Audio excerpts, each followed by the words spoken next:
Hello student, मैं तनी आप सभी का स्वागत करता हूं आपके अपने चैनल इलेक्ट्रिकल रिसर्च एकेडमी के ऑनलाइन पोर्टल पे। 100 क्वेश्चन तक कर लिए थे। आज हम लोग एक से क्वेश्चन स्टार्ट करेंगे जो यूपीपीसीएल टी2 के प्रीवियस ईयर का क्वेश्चन है, जैसा कि आप जानते हैं। ठीक है, तो इस सीरीज़ को और आगे बढ़ाते हैं। सीरीज़ आगे बढ़ाएगा और बढ़ता रहेगा, और जब तक एग्ज़ाम नहीं हो जाते हम लोग इसी तरह सारे ईयर के प्रीवियस ईयर क्वेश्चन देखेंगे, क्योंकि अब ऐसा भी नहीं कि एग्ज़ाम में ज़्यादा दिन का समय है। अब हमको एमसीक्यू प्रैक्टिस ज़्यादा से ज़्यादा करते हैं। ठीक है, तो सेशन पसंद है बाबू तो इसको लाइक, शेयर और सब्सक्राइब जरूर कर देना। चलो आज का पहला क्वेश्चन देखते हैं कि एक संतुलित तार परिपथ में अनाविष्ट तार में धारा कितनी होती है। अनाविष्ट मतलब न्यूट्रल की बात बोल रहा है कि जब कोई एक संतुलित तार संयोजित है, यानी कोई संतुलित परिपथ है, तो उसमें न्यूट्रल करंट कितनी होती है। तो हमको पता है संतुलित का मतलब कि कोई कुछ और नहीं, ये होता है, मान लेते कोई स्टार है। ठीक है, तो इसमें जेड का मान, इसमें जेड का मान, इसमें जेड का मान बराबर होगा। इसमें बहने वाली धारा का मान बराबर, इसमें बहने वाली धारा का मान बराबर, इसमें बहने वाली धारा का मान बराबर होगा। इसका पावर फैक्टर बराबर होगा, इसका पावर फैक्टर बराबर होगा, इसका पावर फैक्टर बराबर होगा, तभी ये सिस्टम बैलेंस कहलाएगी। और यहाँ से जो न्यूट्रल तार जाती है, इसमें बहने वाली धारा का मान हमारा तब कितना हो जाता है सर, 0 हो जाता है। ठीक है, कितना हो जाता है, 0 हो जाता है, इसलिए इसका सही आंसर हो जाएगा ऑप्शन नंबर 1। ठीक है, चलो नेक्स्ट क्वेश्चन देखो कि प्रत्यावर्ती में अवमंदन कुंडली कहाँ प्रदान की जाती है। यानी अल्टरनेटर में जो हम डैम्पर वाइंडिंग का प्रयोग करते हैं, डैम्पर वाइंडिंग, और अल्टरनेटर में डैम्पर वाइंडिंग का प्रयोग क्यों करते हैं सर, हंटिंग को दूर करने के लिए। ठीक है, तो ये कहाँ पे लगाए जाते हैं, तो स्टेटर कोर में नहीं, सॉफ्ट पे नहीं, बेरिंग पे नहीं, रोटर के पोल शू पे लगाई जाती है। ठीक है, रोटर में पोल शू पे लगाई जाती है। ठीक है, कहाँ लगाया जाता है, रोटर के पोल शू पे लगाया जाता है। तो ये हमारा ऑप्शन नंबर 3 सही हो जाएगा। चलो अगला क्वेश्चन है, ये एग्जाम्पल बहुत ज़्यादा पूछा जाता है जी। हवा बोल देगा या निर्वात भी बोल सकता है। ठीक है, जैसे ये पूछता है एप्सिलॉन नॉट की वैल्यू कितनी होती है, तो हमको पता है सर 8.85 इंटू 10⁻⁻12 क्या यूनिट बहुत ज़्यादा इंपॉर्टेंट है, फैरेड पर मीटर होता है। उसी तरह इसका पूछेगा तो इसका क्या हो जाता है 4 पाई इंटू 10⁻⁻7। कभी कोई पूरा नहीं बोलेगा, बस बोलेगा ये बताओ म्यू नॉट की वैल्यू कितनी होती है, तो तुमको बताना पड़ेगा म्यू नॉट की वैल्यू इतनी होती है। और यूनिट क्या होती है सर, हेनरी पर मीटर। ये हमारी क्या कहलाती है, परमिटिविटी कहलाती है, और ये हमारी क्या कहलाती है, परमियाबिलिटी यानी पारगम्यता, और ये प्रवेशता। ठीक है, इसको याद रखना। चलो नेक्स्ट क्वेश्चन देखो, निम्नलिखित में से, तो देखते हैं क्या है कि निम्नलिखित में से कौन सी विधि तार का परावैद्युत क्रमीकरण प्राप्त करने की विधि है। ठीक है, क्रमीकरण मतलब कि स्ट्रेस की बात बोल रहा है। ठीक है, तो डायलेक्ट्रिक स्ट्रेस जो ग्रेडिंग करते हैं हम, ठीक है, जैसे तार की ग्रेडिंग करते हैं, तो इनमें से कौन सी एक प्रक्रिया है। तो देखो, एक होता है इंटरसेथ ग्रेडिंग, इंटरसेथ यानी अंदर की ग्रेडिंग करते हैं, और एक होता है कैपेसिटेंस ग्रेडिंग। दो प्रकार की होती है। ठीक है, तो प्रतिरोध क्रमीकरण नहीं होता है, ग्रेडिंग करना मतलब क्रमीकरण करना, बाह्य नहीं होता है, इंटरसेथिंग होता है यानी अंदर वाली। ठीक है, सही है ना, प्रेरकत्व होता नहीं है, तो हमारा कौन सा हो गया, कैपेसिटेंस ग्रेडिंग पाया जाता है। ठीक है, तो इसका सही आंसर क्या हो जाएगा, कैपेसिटेंस ग्रेडिंग। चलो नेक्स्ट क्वेश्चन देखो, ये क्वेश्चन पूछ रहा है, इसका मतलब आपको फ्री में नंबर बांटना चाह रहा है, और आप लेना चाहेंगे तभी आपके ऊपर निर्भर करता है। 60 हर्ट्ज है, 4 पोल है, देख लो कितना क्वेश्चन पूछे जाते हैं। फ्रिक्वेंसी सर 60 हर्ट्ज, ठीक है, पोल कितनी है सर, 4 पोल है, इसको उड़ा देते हैं, कितना हो जाएगा 30 हो जाएगा, तो 6×18 गुणे 2 जीरो और लगा दो, 1800 RPM हो जाएंगे। ठीक है, चलो नेक्स्ट क्वेश्चन देखते हैं क्या है। अपकेंद्री विद्युत धारा परिणामित्र में उपकेंद्री यानी सब स्टेशन वाले जो करंट ट्रांसफार्मर होते हैं, इनमें से किसका उपयोग करते हैं रेंज बढ़ाने के लिए। ठीक है, तो जो हमारे क्या होते उपकेंद्रों में विद्युत धारा ट्रांसफार्मर जो होते हैं, उनका उपयोग हम क्यों करते हैं, तो सर इनका उपयोग इसलिए किया जाता है कि हम क्या करते हैं, उसमें अमीटर की जो करंट ट्रांसफार्मर होते हैं इसलिए प्रयोग करते हैं कि सर उससे क्या हो सके, हमारी अमीटर की रेंज बढ़ सके। किस लिए सर? अमीटर की रेंज बढ़ाने के लिए प्रयोग करते हैं। यानी अगर वो 6 एम्पियर की अमीटर है तो रहेगी वो 6 ही एम्पियर की, मगर वो ट्रांसफार्मर द्वारा स्टेप अप या स्टेप डाउन करके, जैसा कि हम जानते हैं करंट ट्रांसफार्मर हमारा स्टेप अप ट्रांसफार्मर होता है, तो इससे रेंज बढ़ाकर हम क्या कर सकते हैं उसको 100 एम्पियर, ठीक है, 1000 एम्पियर एक कन्वर्ट कर सकते हैं। वो डिपेंड किस पे करेगा? इसकी रेटिंग पे डिपेंड करेगा, ठीक है, रेशियो पे। तो इसका सही आंसर क्या हो जाएगा हमारा? धारा मापी यंत्र। सही है। चलो नेक्स्ट क्वेश्चन देखो। रासायनिक ऊर्जा को विद्युत ऊर्जा में परिवर्तन करने वाला कौन होता है? मोटर तो क्या करता है जी? मोटर हमारे वैद्युत ऊर्जा को किसमें? यांत्रिक ऊर्जा में बदलता है। जनित्र क्या करता है? यांत्रिक ऊर्जा को वैद्युत में बदलता है। अभी प्लेट तो हमको समझ में नहीं आया खाने वाला है कि देने वाला है, ठीक है, मगर सेल या बैटरी यहाँ पे सही आंसर हो जाएगा, ठीक है, सेल या बैटरी। चलो नेक्स्ट क्वेश्चन देखो। स्लिप रिंग मोटर में क्या होता है? स्लिप रिंग मोटर की बात करें तो स्लिप रिंग मोटर में क्या होते हैं? चलो इसको देखते हैं, स्लिप रिंग मोटर में क्या होता है। सर स्लिप रिंग मोटर जो ऐसा होता है, पावर फैक्टर निम्न होता है, दक्षता उच्च होती नहीं। दक्षता तो हमारी किसकी होती है? स्क्वेरल केज मोटर की उच्च होती है। निम्न परिवर्तन गुणांक किसकी होती है? स्क्वेरल केज की होती है। निम्न शक्ति गुणांक किसकी होती है? स्क्वेरल केज की होती है, ठीक है, सही है ना। तो इसका स्क्वेरल केज की तुलना में स्लिप रिंग प्रयोग करने का केवल यही मतलब मकसद होता है क्योंकि सर इसका जो टॉर्क होता है बलागुण वो बहुत उच्च होता है, स्टार्टिंग टॉर्क, ठीक है, तो उच्च परिवर्तन बलागुण होता है, ठीक है। अब क्या बोलते हैं उसको, टॉर्क अधिक होने की वजह से इसका बहुत जगह हम उपयोग भी करते हैं। सही है, तो स्लिप रिंग इसका सही आंसर हो जाएगा, ठीक है। बाकी तीनों क्वालिटी स्क्वेरल केज की दी हुई है, सही है ना। चलो अगला क्वेश्चन देखो। दृश्य धारा मोटर की गति नियंत्रण की अभिवाह नियंत्रण विधि द्वारा क्या हो सकती है? गति प्राप्त हो सकती है ज़्यादा या कम? यानी वो बोल रहा है, देखो हमको पता है एन ई बी बराबर क्या होता है? V minus I A R A upon phi है, ठीक है। तो क्या करता है, इसको कंट्रोल करना है। इसको कंट्रोल करने के लिए हम क्या करते हैं? शंट रेजिस्टेंस बढ़ाते हैं, ठीक है, shunt resistance R S H बढ़ता है तो आई एस एच का मान कम हो जाता है, ठीक है, क्या हो जाता है? आई एस एच का मान कम हो जाता है। और जब आई एस एच का मान कम होगा तो फाई का मान कम होगा, और जब फाई का मान कम होगा तो एन का मान बढ़ जाता है। यानी नॉर्मल स्पीड से ऊपर स्पीड प्राप्त करने के लिए हम क्या करते हैं? हमेशा फील्ड फ्लक्स कंट्रोल विधि का प्रयोग करते हैं और आर्मेचर कंट्रोल विधि का प्रयोग करते हैं इस स्पीड को घटाने के लिए, ठीक है। और जो वॉर्ड लियोनार्ड होता है वो तो राजा आदमी सबका होता है, मगर प्रयोग इसलिए नहीं करते हैं क्योंकि वो खर्चीला ज़्यादा होता है। चलो अगला क्वेश्चन देखो। फ्यूज तत्व से होकर गुजरने वाली धारा उत्पादित ऊर्जा किसके बराबर होती है? जूल्स आए और जूल्स ने ये कह दिया, अभी जूल्स बोल दिए तो पत्थर की लकीर हो जाएगी, यही इनका सही आंसर हो जाएगा, जूल में हो जाता है, ठीक है, इसको याद रखना। एक और फॉर्मूला होता है आई बराबर कि फ्यूज जो तार है यानी फ्यूज तत्व जो है उसमें करंट कितनी बहेगी? आई बराबर के डी 3/2, इसको भी याद रखना, बहुत ज़्यादा पूछा जाता है, सही है। चलो अगला, कांच का प्रतिरोध कितना होता है? हमको पता है कि सर कांच क्या है हमारा, जिसको ग्लास बोलते हैं, सर ये हमारा इंसुलेटर है, यानी कुचालक है, विंतवाहक है, अचालक है। और जहाँ पे एक क्वालिटी होती है वो हमारे हमेशा एंटीसी होते हैं। एंटीसी मतलब अल्फ़ा की वैल्यू माइनस, अल्फ़ा की वैल्यू माइनस मतलब ऋणात्मक ताप गुणा, एक बढ़ाओ तो दूसरा घटता है, ठीक है, इसको याद रखना। चलो नेक्स्ट देखते हैं। ये क्वेश्चन पूछेगा, मगर बाबू सेशन पसंद आ रहा होगा, क्वेश्चन का तरीका पसंद आ रहा होगा बाबू, इसको लाइक शेयर और सब्सक्राइब जरूर कर देना जी चैनल को, ठीक है, सब्सक्राइब करो प्लीज़। चलो क्वेश्चन क्या है कि एक शंट जनरेटर है, ठीक है, बना लेते हैं।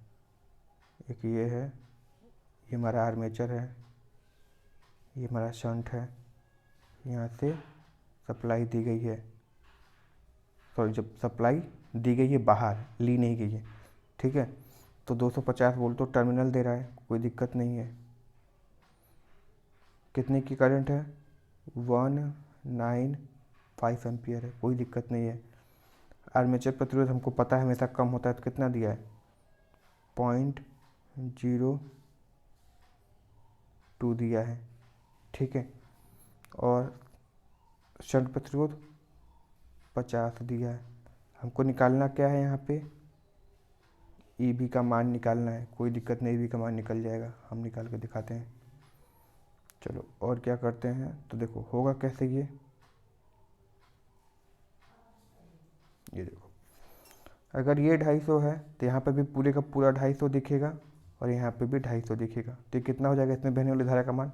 आई बराबर वी बाई आर रहता था सर जी, 250/50 कितना हो जाएगा? 250/50, यानी इसमें बहने वाली धारा का मान 5 एम्पियर है। अब ये बताओ, इधर 5 एम्पियर है, इधर 95 एम्पियर है, ठीक है। तो यहाँ से निकली कितनी होगी? तो यहाँ से धारा निकलने वाली होगी कितनी? 200 एम्पियर, ठीक है। कितनी निकली होगी सर? 200 एम्पियर धारा निकली होगी, कोई दिक्कत नहीं है। अब पूरी ये जो 250 वोल्ट है इसको दिखा दो बस इस फॉर्मूले पे। हमको 250 पता है,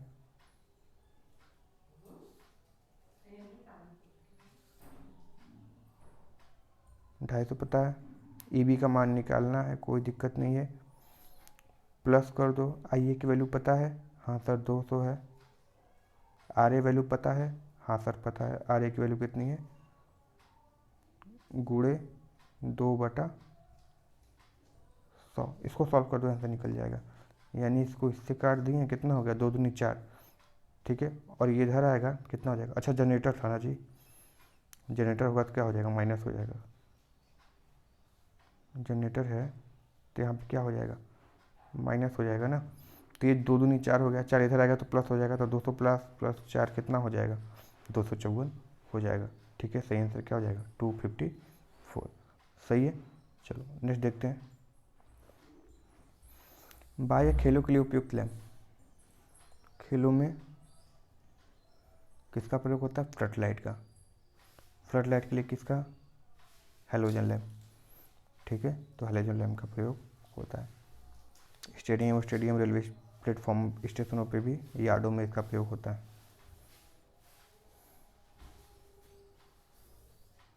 कौन सी है? लैप है, तो लैप में तो ए बराबर पी होता है। तो जितने पोल उतने ही समानांतर पथों की संख्या। तो पोल कितने हैं? 6 है, तो समानांतर पथों की संख्या भी 6 होगी, ठीक है। चलो आगे देखते हैं। जेनर डायोड के कारण अत्यधिक दोपित होता है, क्यों? क्यों हाई हैवी डोपिंग होता है? तो सर इसलिए क्योंकि न्यूनीकृत व्युत्क्रम रिवर्स भंजन वोल्टेज, यानी रिवर्स ब्रेकडाउन वोल्टेज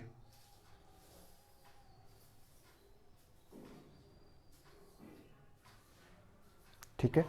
तो मिनिमम रिवर्स ब्रेकडाउन वोल्टेज होता है, ठीक है। इसलिए क्या होता है? ये अत्यधिक डोपित होता है, इसको याद रखना, सही है। चलो नेक्स्ट क्वेश्चन देखो। GTO, gate turn off, GTO का फुल फॉर्म गेट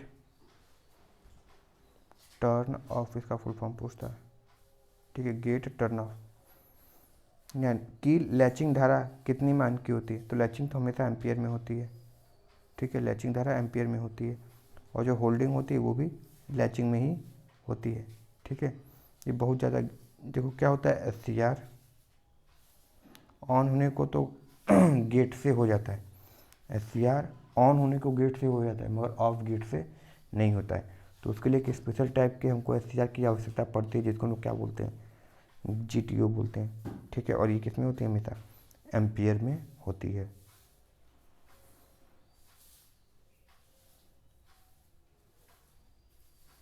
परिणामित में अलग अलग पटल लेमिनेशन में रूट काटा जाता है। ये ऑप्शन नहीं होगा, जी से नहीं होगा, एच से नहीं होगा, होता किससे? केवल देखो, ई हो जाएगा, आई हो जाएगा, यल हो जाएगा, इन सब से क्या हो जाती है? ठीक है, यू हो जाता है, इन सब से कट सकती है, सही है। आई ई एल यू, इन सब टाइपों से क्या होती है? हमारी लेमिनेशन की पत्ती बन सकती है, तो ये सही हो जाएगा। अगला देखो,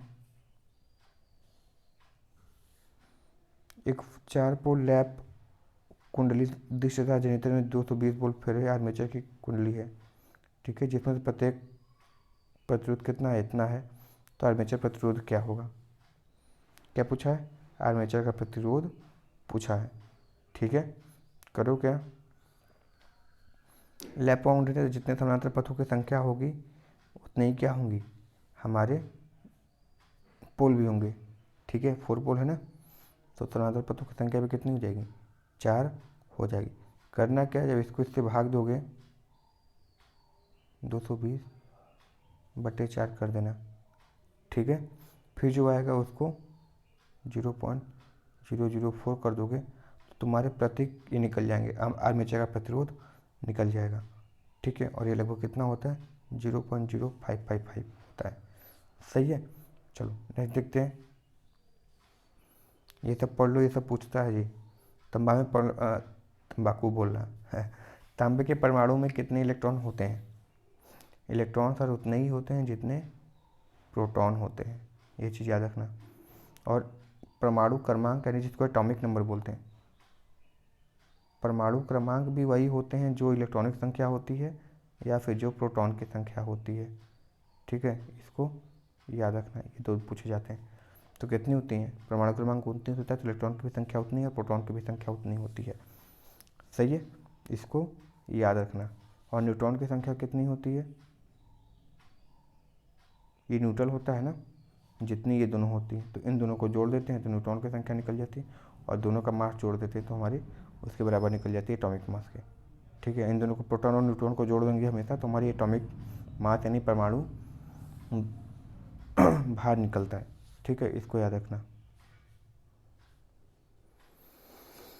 1 सेकेंड के लिए प्रवाहित 1 एम्पियर धारा को क्या कहते हैं, सर हमको पता है I बराबर Q/T कहते हैं, इसकी इकाई एम्पियर होती है या कूलम्ब पर सेकेंड भी कहते हैं, ठीक है।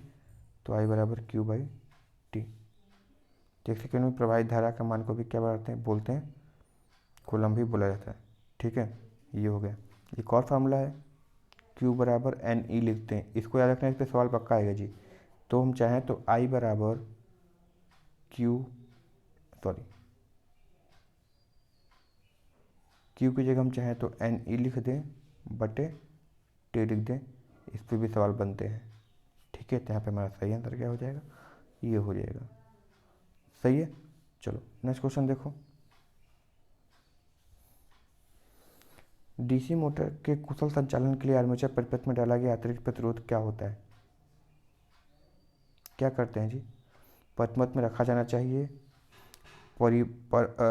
प्रवर्तन के बाद निकाल दिया जाना चाहिए, चरणों में बढ़ाया जाना चाहिए, क्या करना चाहिए। अच्छा,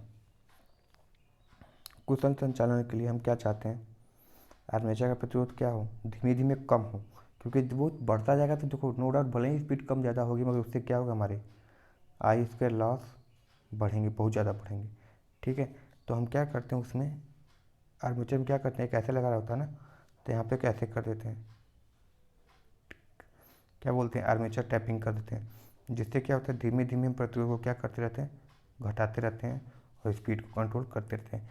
बढ़ाएंगे तब भी वो स्पीड में प्रभाव पड़ेगा, मगर बढ़ाने से क्या हो जाएगा, लॉसेस बढ़ जाएंगे, ठीक है, इसलिए ऐसा किया जाता है, ठीक है। तो चरणों में कम किया जाना चाहिए, सही है। चलो नेक्स्ट क्वेश्चन देखो,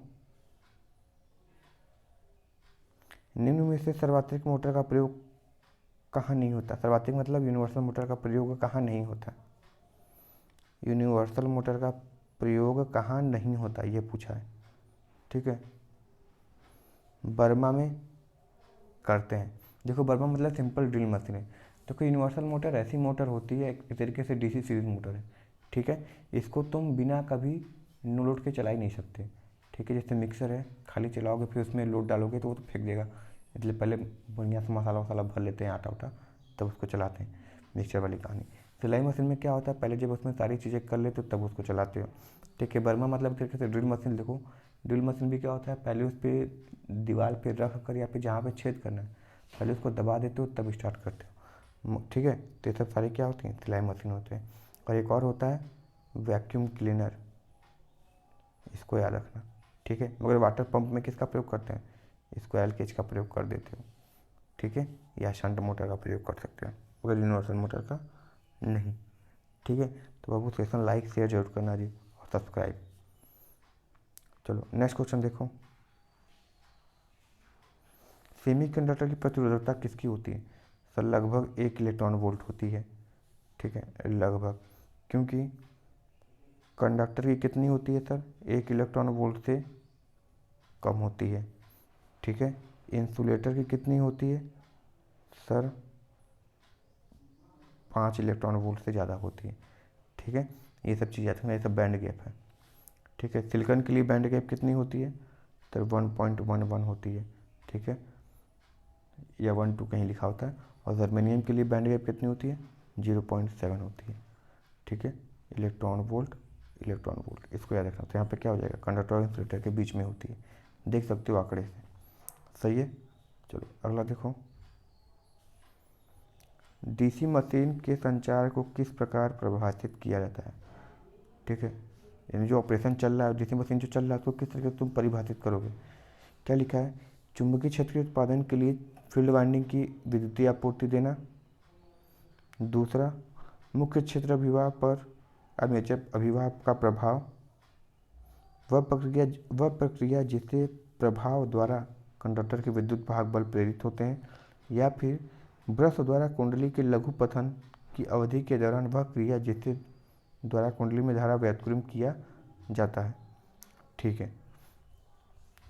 डीसी मशीन में संचार को किस प्रकार प्रभावित कर सकते हो, देखो एक्चुअली होता क्या है कि ऑपरेशन सबसे इंपॉर्टेंट चीज़ है कि हम उसको आउटपुट में किस प्रकार ले रहे हैं, ठीक है। लगभग सभी मोटर में अंदर एसी होता है, ठीक है। तो उसको ब्रश के माध्यम से या कम्यूटेटर के माध्यम से हम किस हिसाब से उसको बाहर ले रहे हैं, वो सबसे इंपॉर्टेंट मैटर कर जाता है, ठीक है। इसलिए इसका सही आंसर क्या बनाया है कि ब्रश द्वारा कुंडली के शॉर्ट सर्किट की अवधि के दौरान वह प्रक्रिया जिससे क्या हो जाता है, कुंडली में धारा व्युत्क्रम हो जाती है, ठीक है। यानी एसी होता है तो डीसी में ही लेते, केवल एक ही लेते हैं ना, ये थोड़ी लेते हैं, इसलिए यहाँ पे ऑप्शन नंबर 2 सही हो जाएगा, सही है। चलो नेक्स्ट देखो, यदि जेड आर्मेचर कंडक्टर की कुल संख्या है, यानी ये टोटल नंबर ऑफ कंडक्टर है, पोल की संख्या पी है, तो समानांतर पथों की संख्या कितनी होगी। अच्छा हमको पता है कौन सी वाइंडिंग है, अच्छा ये कोई दिक्कत नहीं है। Z total number of conductor है, कोई दिक्कत नहीं है, ठीक है। ये पोलों की संख्या है, उसको पी से भाग दे दो, जो भी निकल के आएगा तुम्हारे समानांतर पथों की संख्या निकल के आएगी। जैसे